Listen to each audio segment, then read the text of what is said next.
नहमदुहु व नसल्ली अला रसूलिल करीम अम्मा बाद फ़ऊज़ु बिल्लाहि मिनश शैतानिर रजीम बिस्मिल्लाहिर रहमानिर रहीम। अस्सलाम वालेकुम प्यारे दोस्तों मेरा नाम है आतिफ मजीद। मैं इस वक्त मौजूद हूँ इंटरनेशनल पामिस्ट एम्बेसडर खान साहब के साथ। खान साहब से मैं बात करूँगा, इंजीनियर मोहम्मद अली मिर्ज़ा साहब ने एक इंटरव्यू दिया अरशाद भट्टी साहब को, जिसमें उन्होंने बात कर दी कि इमरान खान का साथ वाला कमरा था डयाला जेल में, मेरा एक तरफ कमरा था, उनका बैक साइड और ख़ान साहब की इनकी लगती थी आपस में। वो कह रहे हैं जी मुझे ख़ान साहब की आवाज़ें आती थी, क्रिकेट की अपने बंदे से बात करते थे जो उनका केयर टेकर था, और कभी कोई सियासी बात नहीं की। सुबह 9 बजे नाश्ता आता था, उसके बाद देसी घी का तड़का, देसी कच्चा गोश्त, मुर्गा, बड़ी चीज़ें उन्होंने बताई हैं। और उसके साथ साथ उन्होंने कहा जी 3 बजे फिर उनका आता था, आप लंच कह लें या डिनर कह दें, उसके बाद कुछ नहीं। 4 नवंबर के बाद वो कह रहे हैं जी हमने खान साहब की आवाज़ नहीं सुनी। 4 नवंबर के बाद खान साहब कहाँ गए, बाद में उन्होंने बताया कि 4 नवंबर को खान किसी और बैरक में उनको भेज दिया गया। ये मिर्ज़ा साहब ने बातें की हैं। सुहेल वड़ाई साहब का एक कॉलम आ गया है जिसमें उन्होंने कहा जी PhDs पे गौर किया जा रहा है, क्या कोई टेक्नोक्रेट हुकूमत बनाने की तैयारी हो रही है। सुहेल वड़ाई ने जो कॉलम लिख दिया, ये क्यों लिखा है, इस पर भी बात करेंगे। इसके साथ साथ सुहेल अफरीदी पंजाब आए, पंजाब से चले गए, उन्होंने ख़त लिख दिया। मरियम नवाज़ और सुहेल अफरीदी की दोनों वज़राए आला की एक शुरू हो गई है फाइट, कोल्ड वार होगा क्या। अस्सलाम वालेकुम खान साहब, कैसे हैं आप? ठीक है, सही ठीक है। वालेकुम अस्सलाम, बिस्मिल्लाहिर्रहमानिर्रहीम। इन्नल्लाह यामुरु बिल अदली वल एहसान, बेशक अल्लाह हुक्म देता है इंसाफ करने का और एहसान करने का। जी खान साहब, सबसे पहले तो मेरा ये क्वेश्चन ये है कि इंजीनियर मोहम्मद अली मिर्ज़ा साहब ने इंटरव्यू दे दिया, जेल से वापस आ गए हैं, डयाला जेल से। वो हाफिज़ाबाद में भी रहे और फिर उसके बाद डयाला भी गए हैं। तो वो करें जी पिछली बैरक खान साहब की थी, आवाज़ें आती थी, इमरान खान की मैंने आवाज़ें सुनी हैं। 10-11 फुट का कमरा था, वहाँ से आवाज़ आ जाती थी ऊपर से। तो गोश्त की और मुर्गे की और क्रिकेट की बात होती थी। सब्जी यानी कि खाई नहीं इंजीनियर मोहम्मद अली के बकौल। वो नहीं, वो तो खैर उन्होंने यही बात उन्होंने बड़ी तड़के से लगाई है ना कि गोश्त भी तो मुर्गा भी तो देसी घी भी, यानी कि उनको खुशबू भी आती थी। और 4 नवंबर की बात की उन्होंने कहा जी उसके बाद उनकी आवाज़ नहीं आई है। तो ये वो टाइम था जहाँ मुलाकातें खुशबू भी आती थी देसी घी। वो कह रहे हैं वो खुशबू आती थी। अच्छा, और फिर वो यानी कि हालांकि इमरान खान साहब की है वो बैरक, और वहाँ उनकी बातें आ रही हैं इनके पास, उनकी जा रही हैं उधर। किसकी है बैरक? वो इमरान खान साहब की, और वो बातें कर रहे हैं क्रिकेट की। हाँ, जेलम और हाफिज़ाबाद रहे हैं, उसके बाद वो डयाला गए। तो खैर बात ये है कि मेरे मुताबिक तो ये है कि इंजीनियर मोहम्मद अली साहब ने जो बयान दिया है ना, उसमें कोई ऐसा बयान है कि ताकि आवाम शांति से रहे। क्या रहे? शांति से रहे। किस लिए? कि खान साहब बड़े ठीक ठाक हैं, कोई टेंशन लेने की ज़रूरत नहीं, खाना चाना खा रहे हैं, सेट है। मेरे मुताबिक तो इस बयान का जो मफहूम निकाल रहा हूँ मैं अपनी तरफ से, जो मैं इसकी इंटरप्रिटेशन कर रहा हूँ, ठीक है ना। अब इंजीनियर मोहम्मद अली साहब ने अपना नहीं बताया कुछ कि मैंने क्या खाया। वो कह रहे हमें तो दाल रोटी वो जो जेल का खाना था वही मिलता था। मैंने क्या खाया अपना नहीं बताया होगा। उन्होंने बताया अपना नहीं बताया। उन्होंने दाल रोटी जो जेल का था वही खाना। और ये देखो ना, अपना उन्होंने बताया। अब यहाँ पे ना वो बताना चाह रहे हैं कि मेरे साथ ये हो रहा है और खान साहब के साथ ये हो रहा है। जरा कोई अवाम को बताना चाह रहे हैं कि बड़े ठीक ठाक हैं, टेंशन ना लें। तो मैं ऐसे इस तरह इसकी इंटरप्रिटेशन ये करूँ, मकसद ये है। नहीं, उन्होंने ये बात कर दी, उनको क्या जरूरत थी ये करने की, आगे कोई नहीं छोड़ दी। जरा समझा करो ना। उन्होंने कुछ लोग ये भी कह रहे हैं वो नया एजेंडा लेके हैं, शायद उनका भी सॉफ्टवेयर अपडेट हो गया इसलिए वो। मैं कह रहा हूँ ना, कुछ समझे आप बात को ना। मैं कहाँ ले जा रहा हूँ, आप समझा दें। समझाने का मतलब ये है कि इमरान खान साहब का आपसे किसी ने पूछा है 4/10/1971 की डेट ऑफ बर्थ है। देखो ना, किसी ने पूछा है, अब वो अपनी बात बताया ना कि मेरे साथ एंग जो है, मेरा ऐसा है। उन्होंने अरशाद भट्टी ने क्वेश्चन उनसे किया ना। अच्छा, अब बात ये वो अब जेलर ने भी खान साहब के साथ ही रखा। देखो ना, सुप्रिटेंडेंट ने भी खान साहब के साथ रखा, साथ वाली बैरक में, साथ वाली बैरक, ताकि बातें जाएं, इंजीनियर मोहम्मद अली साहब सुने, फिर वो बाहर जाके बताएं खान साहब ऐसे हैं, अवाम के अंदर जो गम व गुस्सा है वो कम हो जाए। ये पूरी 103 दिन की उन्होंने अपनी कहानी सुनाई है। ये पूरी एक स्टोरी है ना उसको, ताकि अवाम ये स्टोरी है आपके ख्याल में? नहीं, स्टोरी तो यार बेटा, इसको स्टोरी का लफ्ज भी नहीं लगेगा। ये पूरी एक क्या कहें इसे, आप बोले, आप साफी, आप अल्फाज आपको बताना अच्छे है। नहीं, आप बताएं ना, वकीलों से अच्छे अल्फाज नहीं सुने ना। अब ये देखिए ना, पूरी जो अवाम है तसब्जुब का शिकार है। कोई कहता है खान साहब को दिमाग का कोई मसला हो गया है, कोई कहता है दांत का मसला हुआ है, कोई कहता है स्टमक का मसला हुआ है। मिर्जा साहब ने कहानी गढ़ी है भाई ये मैं इसका कोई अल्फाज नहीं मेरे पास आ रहा है ऐसा, लेकिन ये कि इसका मतलब यही आप कह रहे हैं कहानी गढ़ी है। नहीं, इल्म जफर से और नॉलेज से क्या पता है? नॉलेज से तो मैं यही बता रहा हूँ ना कि अवाम को शांत करने के लिए बात की गई। हवा चलें जी, क्या करने के लिए? बस छोड़ दें जी। मिर्जा साहब ने, खान साहब कह रहे हैं जी ये अवाम को शांत करने के लिए उन्होंने जी एक कर दी है जो नहीं करनी चाहिए थी। चलें जी। अच्छा खान साहब, मिर्जा साहब अब सियासी आदमी भी नहीं है। अब यहाँ आ अब जाए। वो पहले इंजीनियर थे, हाँ, फिर उसके बाद फिर वो टेक्सला इंजीनियर थे ना, इंजीनियर छोड़ दी, तो उसके बाद वो अब मजहबी हैं, ठीक है, मजहबी स्कॉलर हो गए हैं, तो अब वो सियासी बात आ गई। इसमें कोई शक। हाँ साहब, अब आप उस तरफ चलते हैं जहाँ मैं लेके जाना चाह रहा हूँ।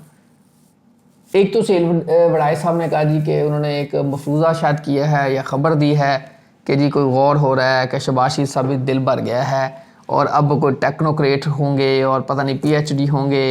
कि टेक्नोक्रेट क्या कोई आपको नज़र आ रहा है या कोई PhD लोग सारे के सारे PhD? कल मैं एक निजी चैनल में था, किसी बड़े चैनल पे, उसमें कुछ 3-4 पॉमिस्ट एस्ट्रोलॉजर बैठे हुए थे।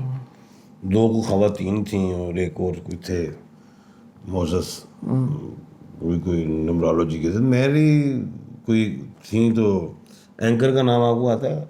कोई नहीं, खैर है, चलो आगे चलते हैं। चाहते हो तो बोल दें आप। जी जी, डॉक्टर फिजा अकबर के शो में। डॉक्टर फिजा अकबर के शो में बता। सामिया खान थी और कौन थी? नहीं, सामिया नहीं थी, आलिया थी कोई, और आलिया, हाँ बिल्कुल। एक इंशा शाह थी, उष्णा शाह। इंशा शाह, एक कोई गुल साहब थे कोई, सही। वो और मैं भी बैठा हुआ था।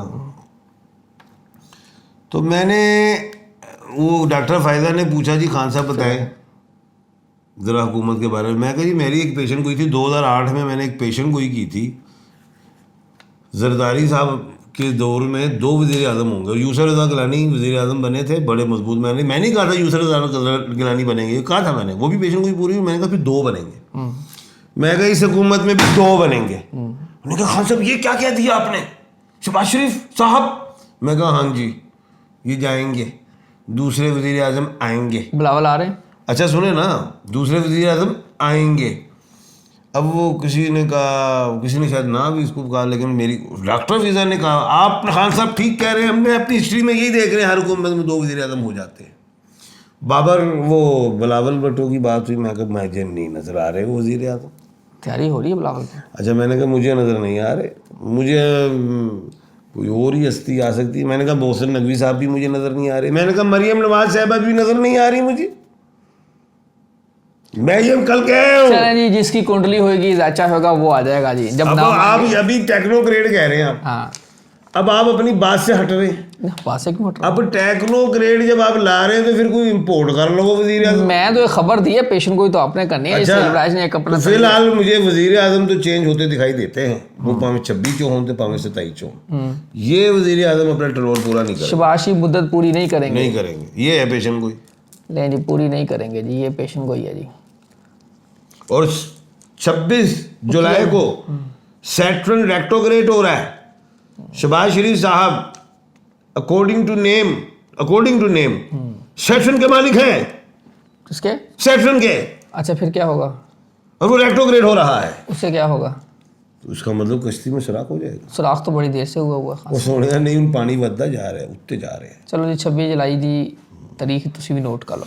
हाँ साहब, सहेल अफरीदी, उसके बाद सहेल अफरीदी का हुआ सारा। सहेल अफरीदी वो भी सैटर्न का मालिक है। 26 जुलाई को ਉਹਦੀ भी कश्ती से सुराख। खान साहब नाम से तो फिर आप भी शहजाद हैं। आहो, हाँ, तो मेरी कश्ती से सुराख है किहड़ी गल? किहने कीता? मेरी किसी बुढ़ी ना कर देवे। बुढ़ी नहीं कर दो, कोई बुढ़ी कर दे। हाँ। सुराख कश्ती में अपने इस पे थोड़ा सा अब करें हो यार छड़। मेरी आज अच्छा, सहेल अफरीदी जो है ना, सुनो, अब आपने हर सीन ऐसे नहीं होता। सुनो, शहबाज शरीफ साहब ना 2 सैटर्न के मालिक हैं, कहानी नहीं करो। ये सहेल अफरीदी, मैं जरा फरहान खान साहब को छेड़ने के ताकि थोड़ा मजा पैदा किया जाए। अच्छा सहेल अफरीदी साहब, खान साहब अपनी बेगम से बहुत डरते हैं वैसे। अच्छा सहेल, डरते हैं? मैं बहुत डरना। खान साहब मैं ज्यादा डरना, मैं थोड़े से ज्यादा डरना। अच्छा, मैं अपनी बब्बर शेर को लो, मैं सरकार को लो डरना। मैं ज्यादा डरना। अच्छा सुनो तो सही, अच्छा गल तो सुनना, सुहेल अफरीदी साहब हैं शनि और मरीक के मालिक। वो कभी डर जाएंगे, कभी खलो जाएंगे, कभी डर जाएंगे, कभी खलो जाएंगे। तो वो जो है शहबाज शरीफ साहब जब तक पावर है तो पावर पे है, जब पावर गई तो फिर सारी गई। की कह रहे? पावर गई तो सारी गई। सारी गई। ये इस तरह है इंज कुलिए ने अपने वालों हर एक एस ਨੂੰ नहीं पाई जाना, ਉਹਦੇ ਨਾਲ और भी पाना ना। हाँ, हर बंदे का इजाज़। ये एक मजाक के हमने शुरू किया ताकि आपको थोड़ा सा इसमें इंटरटेन भी करें, ताकि थोड़ा तंज़ मज़ाक भी चले। खान साहब, इमरान खान, ये इमरान शनि अहमद, इसका अब यहाँ अगर 26 जुलाई को शहबाज शरीफ का आ जाता है शनि वाला मामला, तो यहाँ इमरान खान कहाँ? अब इमरान अहमद खान, अब बेशुमार चैनल्स में मैं बैठ जाता हूँ कहीं भी, तो लोग जो है, मैं भी अक्सर कहता हूँ ये डेट ऑफ बर्थ, आप भी कहते हैं डेट ऑफ बर्थ क्या है? लिब्रा। ओ भाई डेट ऑफ बर्थ से वो लिब्रा है, टाइम ऑफ बर्थ तो नहीं पता क्या है, एग्जैक्ट पता ही नहीं है सर। तो नेम क्या लहजा बना के देखो ना। 14 जनवरी से खान पावर ले रहा है 19 जून तक 2026। इसमें पावर्स आ रही हैं, इधर लड़ाई भी होगी। ख्वाब मेरी याद है आज तक, 2 गेंडे लड़ रहे हैं, साँव साँव हो गए, हार कोई नहीं मांगता।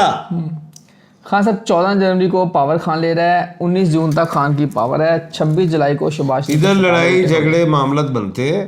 अगर सरकार जो है अग्रेसिव ज़्यादा हुई तो खान साहब पे 9 मई वाला आ जाएगा मामला, सज़ा आ जाएगी, उम्र कैद या फिर वो ही कम से कम 10 से 14 साल। और दूसरी चीज़, रिहाई के बादल की निशानी ये होगी, बुशरा को पहले आना पड़ेगा, बुशरा रियाज भट्टो साहबा को। और वो भी डायलॉग 19 जून तक होने चाहिए, उसके बाद बात बिगड़ेगी। जब बात बिगड़ेगी तो फिर ज़्यादा बिगड़ेगी, फिर आप कह सकते हैं कि जी अब ये जो हुकूमत है ये ज़्यादा डंडे सोटे से नहीं चल सकती। ये जो हुकूमत है फार्म 45-47 वाली, देखो ना, आबे हयात कोई नहीं पी के आया, ना आपने पिया, ना मैंने पिया, ना हुकूमत ने पिया। ठीक है, इस साल भी बेशुमार एक्सपायर हुए हैं, अगले साल भी हो सकते हैं। ठीक है ना, तो हो सकता है दिलों में खौफ पैदा हो जाए। जी, अल्लाह ताला आप सबके लिए आसानियाँ पैदा करें। आतिफ नीर नहीं, आखिर में कोई अच्छी बात पूछे। जी, अच्छी बात है। सुहेल अफरीदी साहब मरियम बहन को कह गए कि जनाब हम KP आ जाएं, जलसा करें, आप ग्राउंड भर लें, हम आपको सब सहूलियात देंगे, हमें इधर की इजाज़त दे दें, ये आपका सूबा है, हम इधर आपको बड़ा करके दिखाएंगे जलसा। मैं कहता हूँ सुहेल अफरीदी खामोश हो जाए, बाजी तुसी भी ज़रा खामोश, और मेरी गल सुनो, मैं की कह रहे वो इन्ने जलसे जुलूसे करने की जरूरत की है, वो दफ़ा 144 तय ला देंदी है, बाजी ला देंदी। ठीक है, और सब नूं अंदर करा देना, डंडे डुंडे ठोक देने, कंटेनर लग जाना, और रहन दो। एक ऐलान करें। ऐलान क्या कर रहे हैं? तमाम मुल्क पाकिस्तान की तमाम सियासी जो जमातें हैं, उनके जो भी जैले हैं, जो चाहने वाले अपने घरों में झंडे लगा लें, उन्हीं जमातों के। JUF भी लगाए, जमात इस्लामी भी लगाए, एंड नून लीग भी लान, बाऊजी भी लान ना, सारे झंडे लान, PTI नूं भी लान।